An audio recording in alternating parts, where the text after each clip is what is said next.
الحمد لله وكفى وسلام على عباده الذين اصطفى اما بعد. جناب صدر، حضرات حکم اور معزز اساتذہ کرام، آج کی اس پررونق و پربہار محفل میں چاہتا ہوں کہ طالبان علوم نبویہ کو ان کے مقام و مرتبہ سے آگاہ کروں، ان کی رفعتوں اور بلندیوں کا تذکرہ کروں، انہیں اپنی ذمہ داریوں کا احساس دلاؤں اور انہیں پستی سے اٹھا کر سریا تک پہنچا دوں اور آج انہیں بتا دوں کہ ان کا مقام و مرتبہ کیا ہے.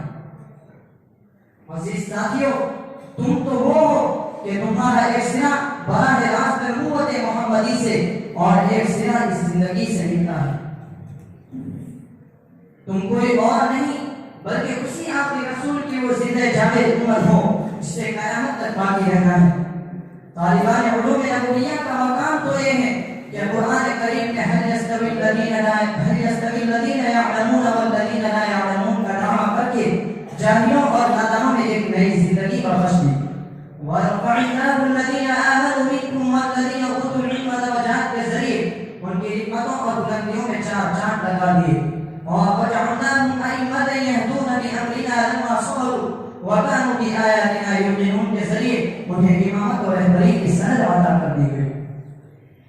لیکن دوستو، یہ دستور شروع سے چلا آ رہا ہے کہ جسے جتنا اعلیٰ عہدہ و منصب عطا کیا جاتا ہے تو اس کی ذمہ داری کی اتنی ہائی لیول کی ہوتی ہے.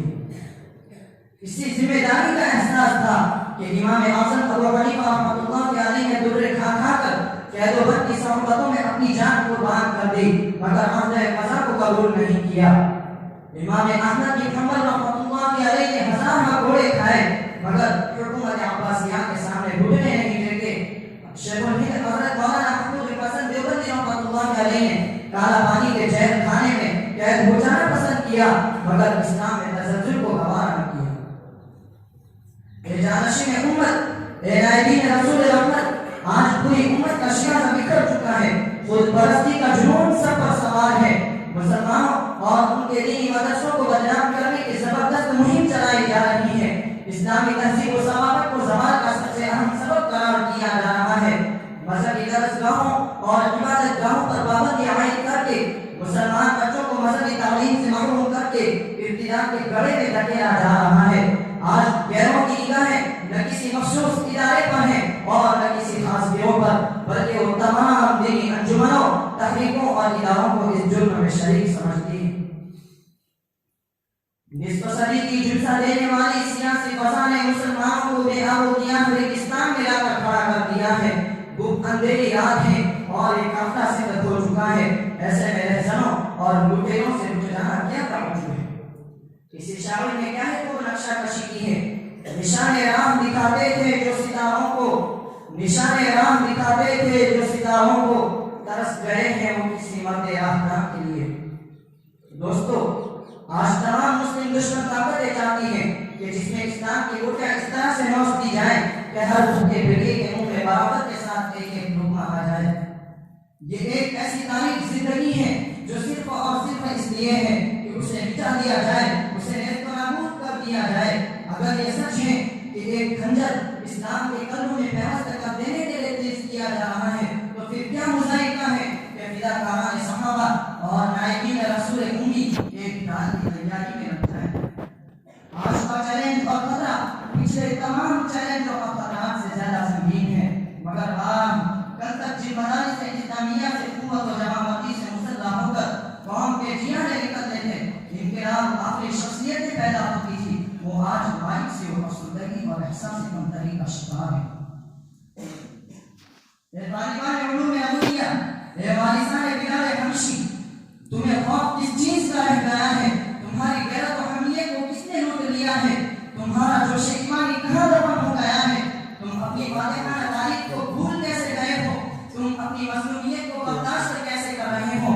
تم اپنے اکابر و اسلاف کے کتاب کو بھول کیسے گئے ہو؟ دین اسلام لوٹا جا رہا ہے، تمہیں نیند کیسے آ رہی ہے؟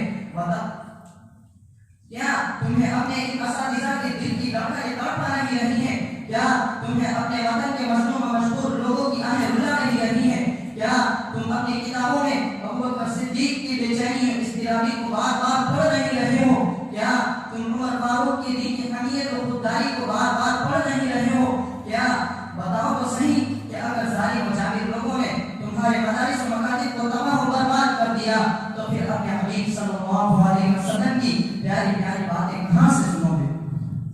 کیا جب پوری امت مغربی تہذیب سے متاثر ہو کر اقتدار کے گڑے میں جا ملے گی تب تم اٹھو گے؟ آخر تمہیں کس چیز کا انتظار ہے؟ ذرا آنکھ کھولو اور کہہ دو باطل سے ڈرنے والے ایک آسمان نہیں ہم، باطل سے ڈرنے والے ایک آسمان نہیں ہم، 100 بار کر چکا ہے تو امتحان ہمارا۔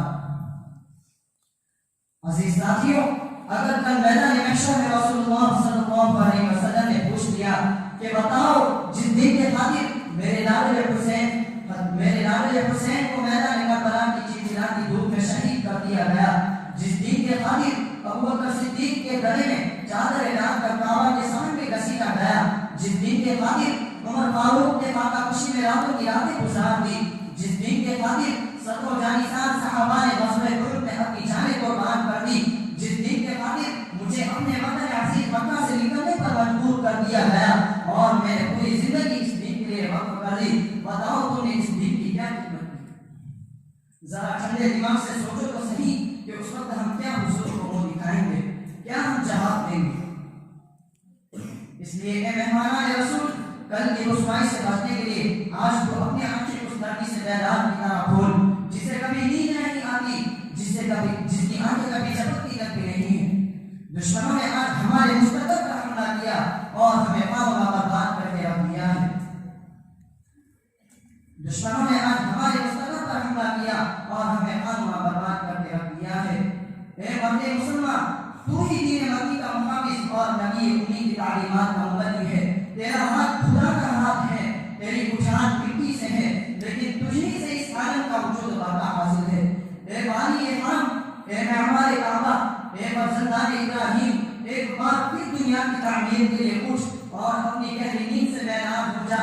آج پوری امت تم ہی پر آستہ لگائی بیٹھی ہے۔ مسئلہ کسی ایک مدرسے یا جامعہ کا نہیں بلکہ مسئلہ علوم ایمانی کو باقی رکھنے اور اسلامی تحفظ کا ہے۔ اس لیے اے فرزندان امت، آج آپ کو عصر جدید کے چیلنجوں کا ڈٹ کر مقابلہ کرنا ہوگا، نئے نئے فتنے اور نئے نئے خطرات کا دندہ شکن جواب دینا ہوگا، اور آج کے اس تعلق کو ہر حال میں توڑنا ہوگا اور اس دلدل سے ہر حال میں نکلنا ہوگا، اور اپنے اندر برداشت کی وہ اٹل قوت اور ہمت پیدا کرنی ہوگی جس کے سامنے نہ دنیا کی کوئی شہنشاہیت ڈالی آ سکے اور نہ کسی ملک کی کوئی بادشاہ کا اختیار ہو سکے۔ اب اپنے میں دعا ہے کہ اے میرے مولا تو ہم سب کو عزم مسلم اور پختہ ہمت عطا فرما، ہماری کوتاہیوں کو معاف فرما، اور جب تک میدان محشر میں جمع ہو تو تیرے اور تیرے حبیب صلی اللہ علیہ وسلم کے غداروں اور باغیوں میں نہ ہو۔ اب آخر میں ایک شعر پڑھ کر میں اپنی تقریر کو ختم کرنا چاہوں گا۔ پردہ غفلت کا ان آنکھوں سے ہٹا دے یا رب، پردہ غفلت کا ان آنکھوں سے ہٹا دے یا رب، اپنے بندوں کو راہ راست دکھا دے یا رب۔ شمع تاریک سمندر میں بپا ہے طوفان، شمع تاریک سمندر میں بپا ہے طوفان، ڈوبتی ناؤ کو ساحل سے لگا دے یا رب، وما علینا الا البلاغ۔